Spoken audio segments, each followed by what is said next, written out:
Alright, in this video we're going to teach you a little bit more about Blackboard. Whether you've used Blackboard or not, this might be helpful, and it will be much shorter than the original video.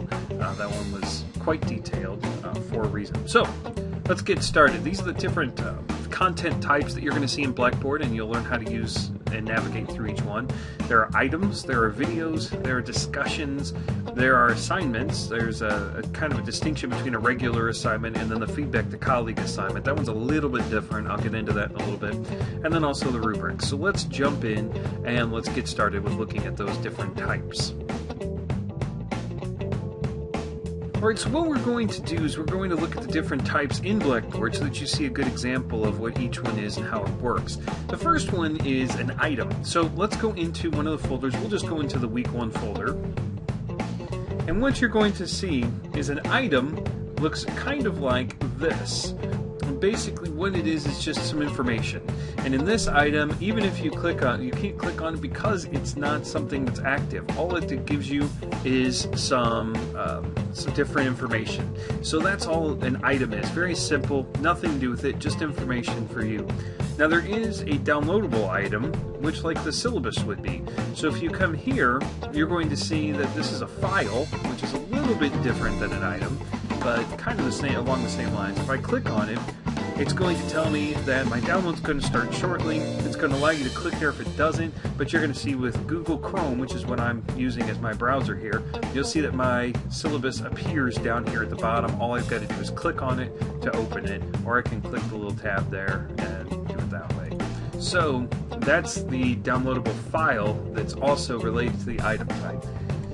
Alright, let's go back into it. Let's look at a different one. Let's look at videos. Videos are going to be appearing like this. When you'll see is a little media clip here, and that icon tells you it's a video. Obviously, for me, since I've got the QuickTime plugin working and functioning correctly, you're going to see that I can just play it straight from here. Now, you might not see this. You might see a gray little box with a puzzle piece saying it's not working correctly.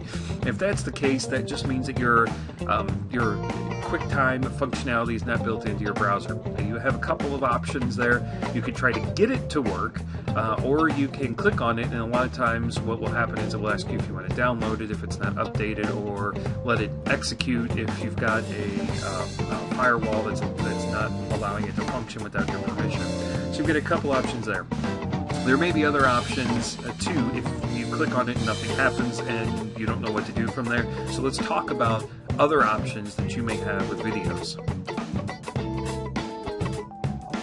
Now, it very well may be likely that you can't see the videos.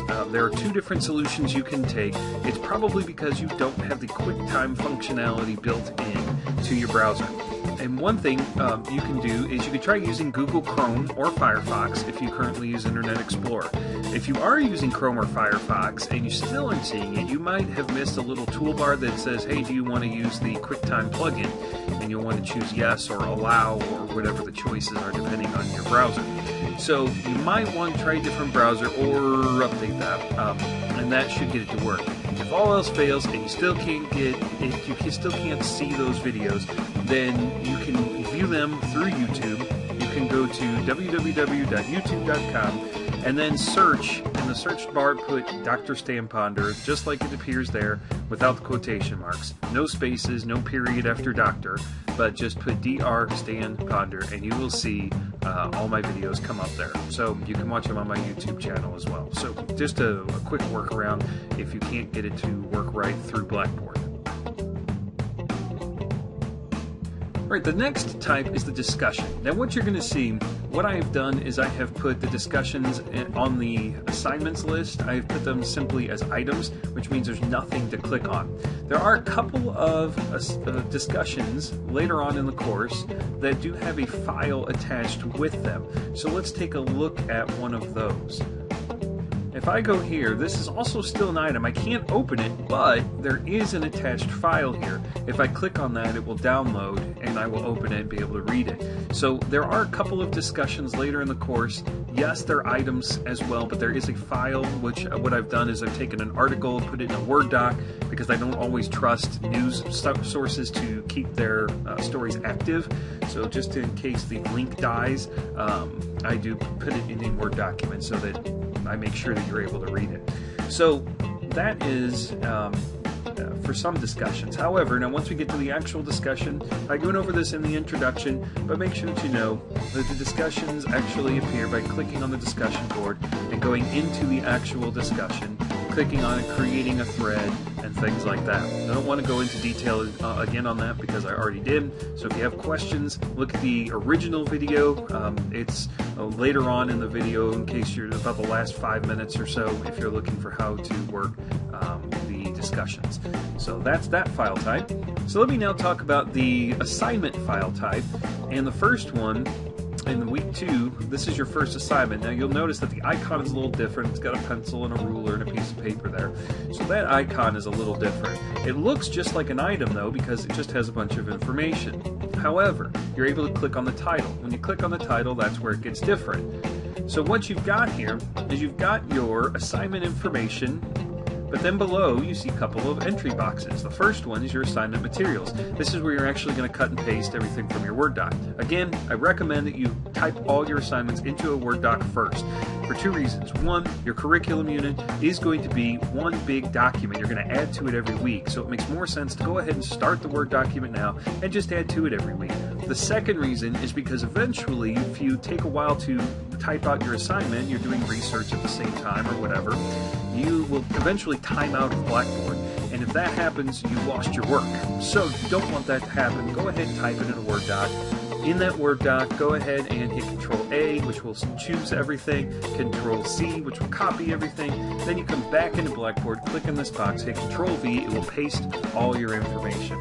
You can also attach the file as well. If you look at it, you go, man, that spacing is off, or something doesn't look right, a table doesn't look right, or a picture is not showing up correctly, or whatever. You may want me to say, see the actual file in the Word doc form, so that I can just kind of verify that everything's good. You don't have to do that unless something really isn't showing, but if you would like to, you can. You can just choose Browse My Computer, attach the file there. You can also throw me a comment as well if you want to say something away from the assignment. Hey, Dr. Ponder, I attached the file in addition to cutting in and pasting it in there because I wanted to make sure that you saw everything how I laid it out. That's fine. And then you come down, you hit Submit. Okay, so that's the assignment type. Now there is one assignment that's different. Most assignments are like this. The one that is different is when we start doing a feedback. You send your unit to your colleague provides feedback. That is the assignment that is a little bit different.